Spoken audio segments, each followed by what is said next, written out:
Ya, pemirsa Pemprov DKI mengaku ambil langkah rem mendadak alias emergency brake penularan virus corona dengan menerapkan sistem ganjil genap kendaraan pribadi di ruas jalan ibu kota.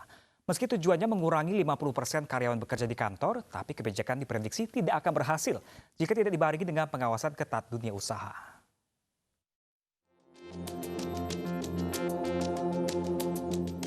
Dalam situasi tertentu, ada dua emergency brake yang bisa diterapkan oleh Pemprov DKI Jakarta. Salah satunya adalah ganjil genap.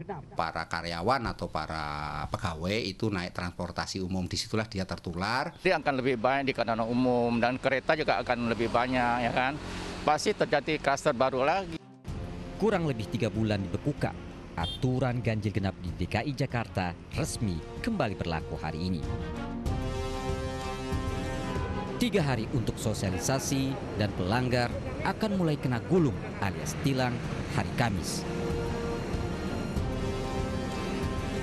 Pemprov DKI menganggap ganjil genap kembali berlaku sebagai emergency brake atau kebijakan rem mendadak demi perang terhadap corona yang kian menggila di ibu kota.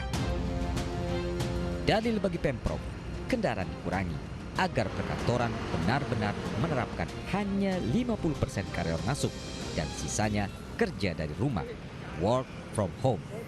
Upaya Pemprov DKI Jakarta untuk tetap menjaga agar tidak terjadi kepadatan di perkantoran ataupun di pusat-pusat kegiatan itu seolah-olah belum efektif berjalan.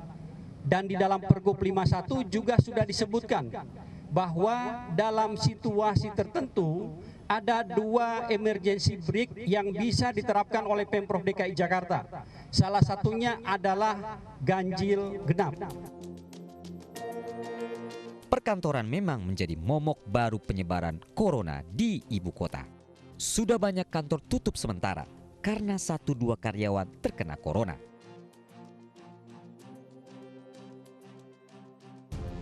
459 kasus dari 90 kantor terkonfirmasi positif COVID-19.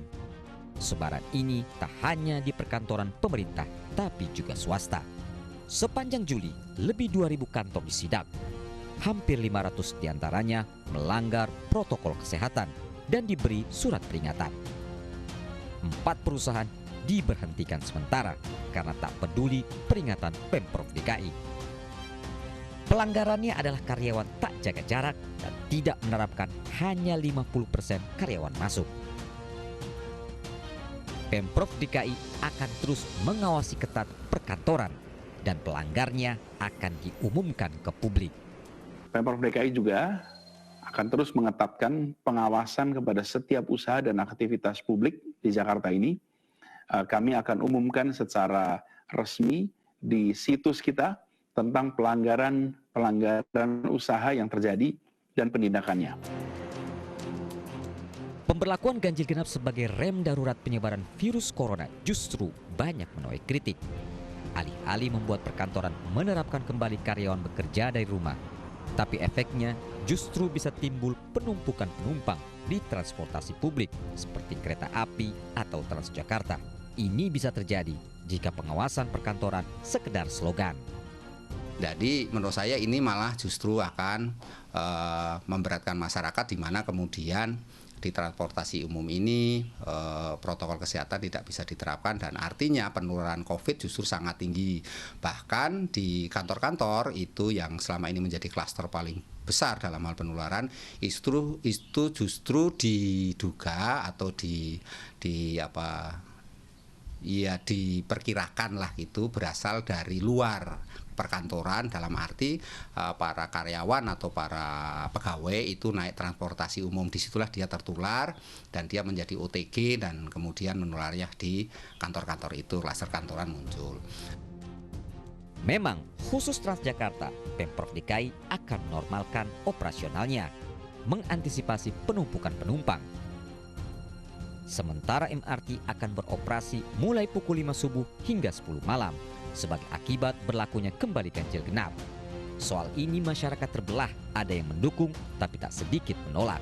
Karena orang antri akan lebih banyak di kendaraan umum dan kereta juga akan lebih banyak, ya kan? pasti terjadi klaster baru lagi. Oke, bagi kami sih tidak masalah. Kondisinya yang penting betul itu untuk masyarakat keseluruhan sih tidak masalah sih. Ya semua kebijakan pasti ada konsekuensinya sih ya Mbak ya.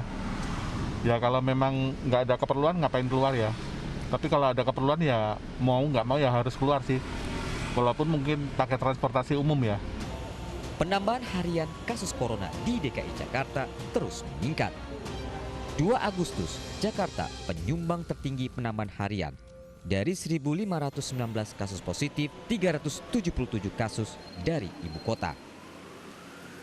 Pemprov DKI boleh saja memakai jurus kebijakan ganjil genap kendaraan pribadi sebagai emergency brake atau rem darurat mengurangi penularan corona.